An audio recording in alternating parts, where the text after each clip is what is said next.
कलयुग के अंतिम युद्ध के लिए भगवान कल्कि को महर्षि परशुराम जिस धरती पर तैयार करेंगे वो महेंद्रगिरी पर्वत भी ओडिशा में है, और वो भी छटिया बट से महज 300 किलोमीटर की दूरी पर।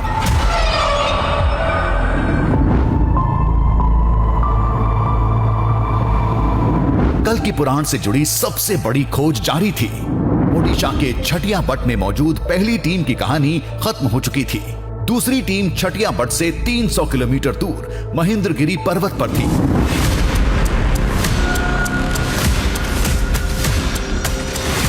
कहते हैं इस पर्वत पर कल्कि देव की वो रणभूमि अब आकार लेने लगी है।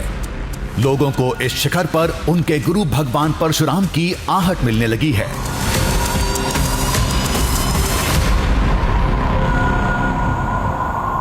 कुछ तो दिखाई देता है, कभी कभी कुछ छाया, कुछ परछाइयाँ दिखाई देती है। ज़्यादातर रात के टाइम में भी दिखाई देता है, कुछ सुनाई भी देता है। शिव के डमरू भी है, बहुत सारे कुछ है जो हम लोग दिखते हैं, अनुभव करते हैं, लेकिन बोलने की जो भाषा है वो शायद हमारे पास नहीं है। कहते हैं जैसे जैसे कलयुग के खत्म होने की घड़ी करीब आती जा रही है, वैसे वैसे छटिया बट और इस पहाड़ पर दिव्य हलचल बढ़ती जा रही है। क्योंकि पुराणों की माने तो कल्कि भगवान छटिया बट से तलवार लेकर सीधे इस महेंद्रगिरी पर्वत पर पहुंचेंगे, जहां भगवान परशुराम से उनकी मुलाकात होगी, जो उन्हें रण के लिए तैयार करेंगे।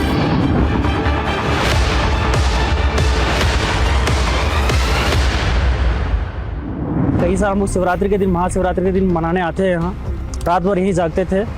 और हमको अचानक से भीम मंदिर के पास में या युधिष्ठिर मंदिर के पास में अचानक से कुछ बड़ी एनर्जी का कुछ फील आता था। और वो हम लोग मानते थे कि परशुराम जी थे, यही पूरा पहाड़ में घूमते रहते करके हम लोग को वो महसूस होता था।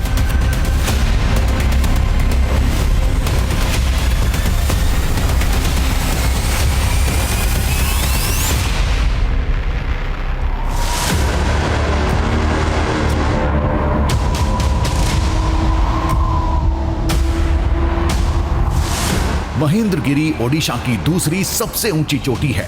पास में समुद्र है, चारों तरफ हरियाली है, गहरी घाटी में तेज हवाएं चलती हैं। यही वजह है कि यहाँ का मौसम पल पल बदलता रहता है। रात के वक्त समुद्र की ठंडी हवाएं कांपने को मजबूर कर देती हैं।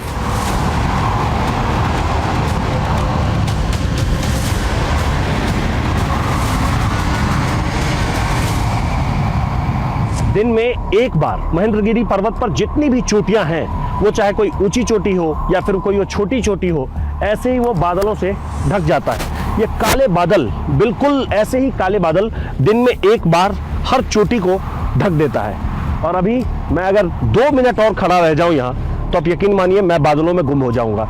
और फिर 2 मिनट बाद हो सकता है कि ऐसी धूप पड़े कि बिल्कुल ऐसा लगेगा कि आप यहाँ खड़े नहीं रह सकते गर्मी की वजह से। क्योंकि महेंद्र घाटी पर मौसम ऐसे ही इतनी तेजी से बदलते रहते हैं कि इसको भांपना और इसको जानना बहुत मुश्किल काम है।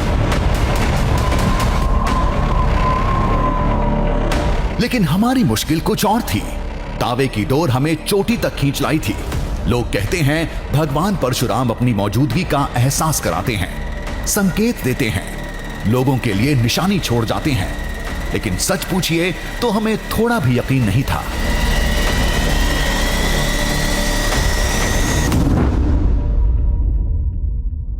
मुझे एक चीज समझना है, मुझे एक चीज आप बताइए। ये सोचकर ही मैं हैरान हो रहा हूँ कि जिसके बारे में पुराणों में जिक्र है, जिसके बारे में बहुत पहले लिखा गया है, क्या वो आज भी जिंदा होंगे या वो कहीं इस पर्वत के किसी हिस्से में दिखते होंगे जैसा आप दावा कर रहे हैं? ये कैसे संभव है? संभव तो होता है। अस्वस्थमा बलि व्यास हनुमान विभीषण कृपा परशुराम तो सप्ते तो चिरंजीवी, सातों चिरंजीवी दर्शन सबको देते हैं। हनुमान जी ने दर्शन देते हो, अब बहुत कहानी सुने होंगे, बहुत कथा सुने हुए। और विभीषण ने हमारी तो शिव मंदिर में उनकी कंकण भी है, वो दर्शन देते हैं। परशुराम की धाम है, परशुराम तप कर रहे, आपको दर्शन जरूर देंगे।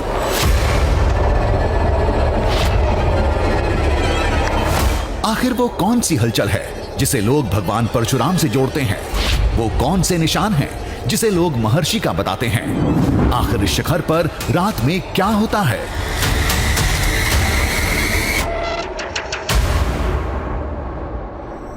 यहाँ पे कभी भी आपको कुछ अजीब अजीब आवाज़ सुनाई देगा, कुछ जैसे बोलते हैं छाया छवि जैसे बोलते हैं बादल में अंकित दिखाई देगा। मेरा दोस्त को भी अभी कुछ दिनों पहले महसूस हुआ था कि इधर कुछ ऐसा अजीबोगरीब उसको दिखने को मिला।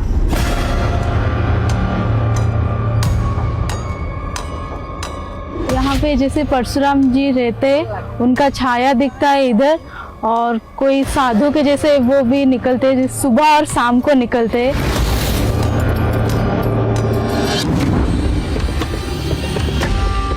लोगों को पर्वत पर एक साधु जैसी कोई आकृति दिखती है, जिन्हें लोग भगवान परशुराम बताते हैं। हकीकत जानने के लिए हमें पूरी रात महेंद्रगिरी पर्वत पर गुजारनी होगी, लेकिन ये इतना आसान काम नहीं था। शिखर बहुत बड़ा था।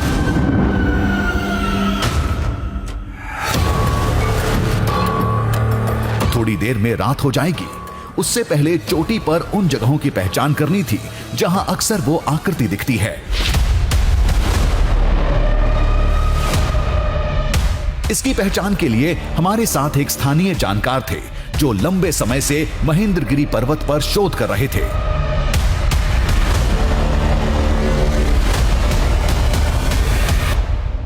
नहीं तो फिर भी मुझे कोई 2 या 3 जगह बताइए। आप इस जगह को मारिए, वो जगह को। ये हाँ, इस जगह। क्या हम इस जगह पर में इस जगह में आप ये करिए, निशान मारिए उस जगह पे। इस जगह पर हम निशान लगाएं। निशान लगाए, एक तो इस जगह में निशान लगाइए, पीछे पे। अच्छा, उस जगह में एक तो निशान लगाइए। और वहाँ तो दिख रहा है, कभी कभार यहाँ भी दिखता है। ये चोटी, ये चोटी में, इस पहाड़ी का चोटी का पर यहाँ भी कभी कभार लगता है। देखने से ना भयंकर रूप टाइप का दिखता है, वो भयंकर रूप टाइप का है, तो डर लगता है। ठीक है, हम निशान लगाने की कोशिश करते हैं, निशान लगाते हैं।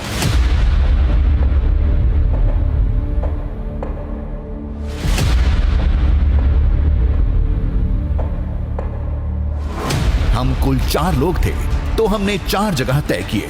3 इस पर्वत पर थे और चौथी थी सामने वाली चोटी, दावे के मुताबिक जहां भगवान परशुराम ने आखिरी बार तपस्या की थी।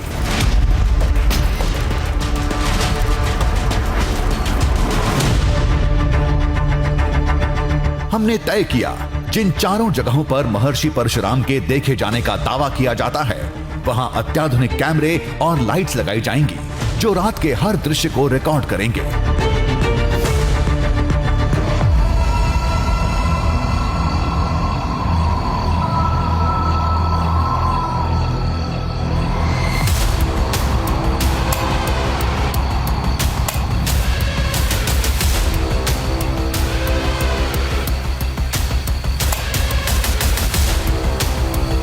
सूरज ढलने के बाद अब हम उसी जगह पर पहुंच गए हैं जिस जगह को हमने दिन में तय किए थे, जो जगह हमें बताए गए थे। अब उन जगहों पर हम एक एक करके कैमरा लगाएंगे।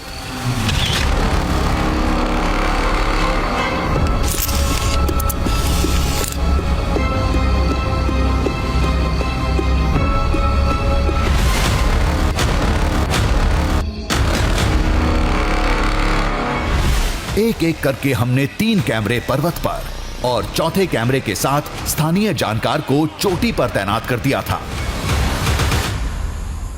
ये गोप्रो कैमरा है और ये तीसरी जगह है जिसे हमने दिन में मार्क किया था। इसे यहां लगाना ठीक रहेगा। यहां लगाने के बाद अब वक्त है कि हम एक एक करके जो हमने 3 कैमरे लगाए हैं उन सभी कैमरों के पास निगरानी करें और इंतजार करें कि आखिर हमें कैसा दृश्यम दिखता है।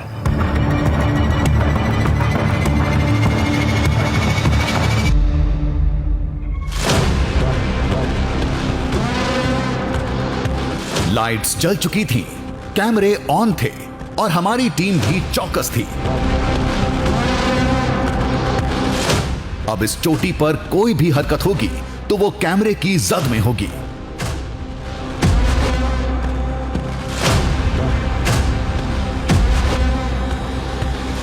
चार जगह, 4 कैमरे और 4 लोग। कैमोन रोहित आवाज सभी वॉकी टॉकी की मदद से एक दूसरे के संपर्क में थे। राधाकांत जी, आवाज आ रही है आपको? आ रही है। राधाकांत जी, आज आप यहाँ पे सबसे ऊंची चोटी पर हैं। कोई कहता है साधु की आकृति दिखती है, कोई कहता है खड़ाओं की आवाज आती है, तो किसी को मंत्र की ध्वनि सुनाई देती है।